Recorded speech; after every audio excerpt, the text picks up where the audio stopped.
അങ്ങനെ എന്തൊക്കെയായിരുന്നു.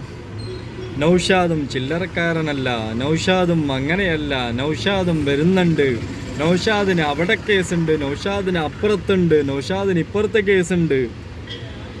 പൊലിപ്പിച്ചവനെയും പുലമ്പിയവനെയും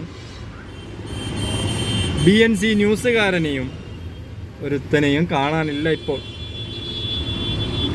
നൗഷാദ് ഇപ്പോഴും ഇതാ ടൗണിൽ തന്നെയുണ്ട്. അൽഹംദുലില്ലാ നല്ല സുഖമായിട്ടിതാ ഇപ്പോഴും കാണുന്നില്ലേ.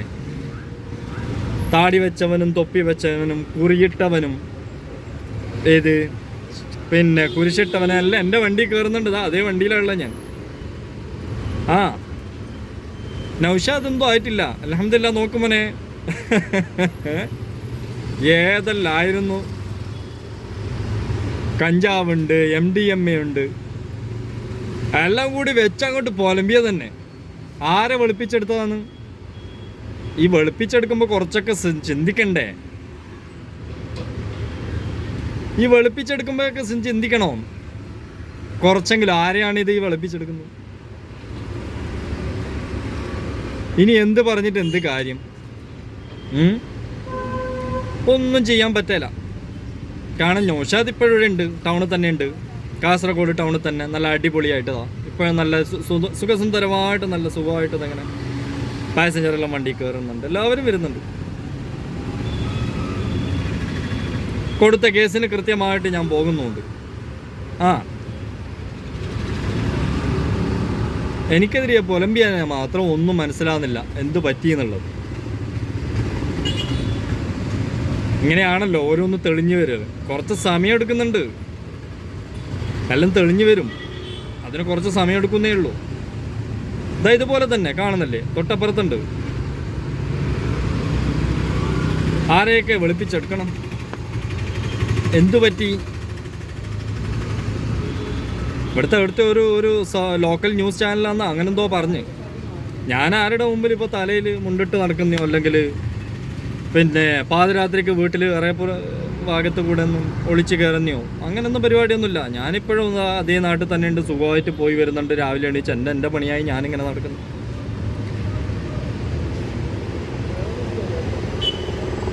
ഏതൊരു കാര്യവും ആരെയും അടിസ്ഥാനരഹിതമായിട്ട് പറയുമ്പോൾ ചിന്തിക്കുക, അതേറ്റവും നല്ലതാണ്. കുറച്ച് ചിന്തിക്കുക, ആലോചിച്ച് ചെയ്താൽ മതി. അല്ലാതെ വെറുതെ അങ്ങോട്ടെങ്ങനെ പൊലമ്പിക്കൊണ്ട് നിന്നിട്ട് ഞാനും ഇവിടുന്ന് എങ്ങോട്ടെന്തോ ഊരി പോകുന്നോ അല്ലെങ്കിൽ അങ്ങോട്ട് പാതാളത്തിലൂടെ അങ്ങോട്ട് പോകുന്നെല്ലാം വിചാരിച്ചിരുന്നു. പക്ഷെ ഞാനല്ല ഇപ്പോൾ, അതിന് പോകേണ്ട ആൾക്കാരൊക്കെ ഇപ്പോൾ പോയിക്കൊണ്ടുണ്ട്. ഞാനിപ്പോഴും നല്ല സുഖമായിട്ട് ഇതാ ഇവിടെ എൻ്റെ പള്ളിയിൽ പോക്കും കാര്യങ്ങളെല്ലാം നടക്കുന്നുണ്ട്. പിന്നെ ഞാൻ വരുന്ന ഉച്ചക്ക് 12 മണിക്ക്. ആ 12 മണിക്ക് വന്നാൽ ഭക്ഷണം വെച്ച് കഴിച്ച് ഗുളികയെല്ലാം കഴിച്ച് ഒരു 2 മണിക്കൂർ ഉറങ്ങും. അതിൻ്റെ വൈകുന്നേരം 4:30 പോകും. പോയി 10 മണി വരെ പണിയെടുക്കും. എൻ്റെ കാലിന് സുഖമില്ല. എല്ലായിട്ടും ഞാൻ നല്ല ബുദ്ധിമുട്ട്. അതല്ലാണ്ട് വണ്ടി മേടിച്ച് വന്ന ഒരു സുഹൃത്താണ്. ഓന് ഞാൻ ഡൗൺ പേയ്മെൻറ്റ് 25,000 രൂപ മാത്രമേ കൊടുത്തിട്ടുള്ളൂ. ഓൻ്റെ പേരിലാണ്. എൻ്റെ ആധാർ കാർഡ് എടുത്തല്ലാത്തത് കൊണ്ട് ഓൻ്റെ പേരിൽ എടുക്കേണ്ട വന്നു വണ്ടി. അതാണ് പ്രശ്നം വന്നത്. എൻ്റെ പേരിലില്ല വണ്ടി.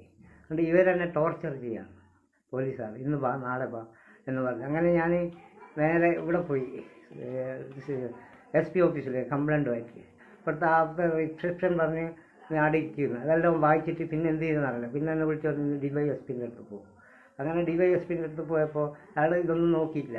അയാൾ പറഞ്ഞ് ഞാൻ CC വീഡിയോ ഫോട്ടേജ് കണ്ടു എന്ന് പറഞ്ഞു. നീ പോയിക്കോ, നിങ്ങൾക്ക് വേണ്ടത് പിന്നെ വണ്ടിയല്ല, വണ്ടി ആൾ തരും, ഫൈനൊന്നും എടുക്കില്ല, വണ്ടി എടുത്തിട്ട് പോകും. ഇവിടെ വന്നിട്ട് നമ്മൾ പറയുന്നത് പുതിയ വണ്ടിയാണ്, അതിൻ്റെ പൊല്യൂഷൻ്റെ പേപ്പർ വേണം, ഇൻഷുറൻസിൻ്റെ പേപ്പർ വേണം, എല്ലാം ഞാൻ എൻ്റെ മൊബൈലിലെല്ലാം കാണിച്ചു. അത് പറ്റില്ല, ഒറിജിനൽ വേണം. ഇന്ന് രാവിലെ മുതൽ എൻ്റെ മെസ്സഞ്ചറിൽ ധാരാളം പേര് അയച്ചിരുന്ന ഒരു വീഡിയോ ആണ്. കാസർഗോഡ് ഒരു ഓട്ടോ ഡ്രൈവറെ അവിടുത്തെ സബ് ഇൻസ്പെക്ടർ കോളറിന് കുത്തിപ്പിടിക്കുകയും അദ്ദേഹത്തെ ബലമായിട്ട് പോലീസ് സ്റ്റേഷനിലേക്ക് കൊണ്ടുപോകാൻ നിർബന്ധിക്കുകയും ചെയ്യുന്ന വീഡിയോ. പിന്നെ അതിനെക്കുറിച്ച് കൂടുതൽ അന്വേഷിച്ചപ്പോഴാണ് അറിയുന്നത് ചെന്തേര പോലീസ് സ്റ്റേഷനിലെ സബ് ഇൻസ്പെക്ടർ C. അനൂപാണ് ഇത്തരത്തിലുള്ള ഒരു പോക്കൃത്തരം കാണിച്ചിട്ടുള്ളത്. അദ്ദേഹത്തിന്റെ ആദ്യത്തെ പോക്കൃത്തരമല്ല. ഇതിനു മുമ്പ് ഒരു ഓട്ടോ ഡ്രൈവറുടെ ഓട്ടോ പോലീസ് സ്റ്റേഷനിൽ കൊണ്ട് പിടിച്ചിട്ട് അത് കിട്ടാതെ വന്നപ്പോൾ ആത്മഹത്യ ചെയ്ത സംഭവം ഉണ്ടായിട്ടുണ്ട്. ഇത് നട്ടലിന്റെ സ്ഥാനത്ത് വാഴപ്പിണ്ടി ഉള്ളവർ ഇത് കേൾക്കുകയോ അത് ചെയ്യുകയോ വേണ്ട. അല്പ ധൈര്യവും ഉശിരും ഉള്ളവർക്ക് വേണ്ടി മാത്രം ചെയ്യുന്ന വീഡിയോ ആണെന്ന് കരുതിയാൽ മതി. BNS 198 പ്രകാരം ഒരു പോലീസ് ഉദ്യോഗസ്ഥൻ അദ്ദേഹത്തിൻ്റെ ഡ്യൂട്ടിയുടെ ഭാഗമായി നിങ്ങളോട് അപമര്യാദയെ പെരുമാറുകയാണെങ്കിൽ 1 വർഷം വരെ തടവ് ശിക്ഷ ലഭിക്കാവുന്ന ഒരു കുറ്റമാണ്. മജിസ്ട്രേറ്റ് കോടതിയിൽ നിങ്ങൾക്ക് നേരിട്ട് അന്യായം ഫയൽ ചെയ്യാം. അപ്പോൾ നിങ്ങൾ വിചാരിക്കും, അയ്യോ ഇങ്ങനെയൊക്കെ ഫയൽ ചെയ്ത് കഴിഞ്ഞാൽ അമ്മ നമ്മളെ കള്ളക്കേസ് കൊടുക്കില്ലേന്ന്. അതിന് വകുപ്പുണ്ട്. BNS-ലെ 201 പ്രകാരം ഇത്തരത്തിൽ കള്ളക്കേസുകൾ പോലീസ് എടുക്കുകയാണെങ്കിൽ 3 വർഷം വരെ തടവ് ശിക്ഷ ലഭിക്കാവുന്ന കുറ്റമാക്കി പോലീസുകാരെ ശിക്ഷിക്കാവുന്നതാണ്. തെളിവുകൾ വേണമെങ്കിൽ തീർച്ചയായിട്ടും വീഡിയോ ഓഡിയോ റെക്കോർഡിങ്ങുകളെല്ലാം നമ്മൾ സൂക്ഷിക്കേണ്ടി വരും. അപ്പോൾ പലരുടെയും സംശയം പോലീസിനെതിരെ വീഡിയോ റെക്കോർഡ് ചെയ്യാൻ പറ്റുമെന്നുള്ളതാണ്. പോലീസിനെതിരെ പോലീസ് സ്റ്റേഷനിലോ പുറത്തോ എവിടെ വെച്ച് വേണോ വീഡിയോ റെക്കോർഡ് ചെയ്യാം.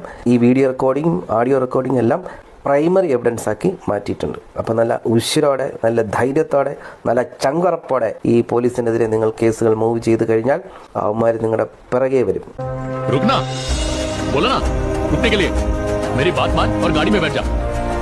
ഇല്ലെങ്കിൽ എൻ്റെ പേര് മാറ്റിക്കോ.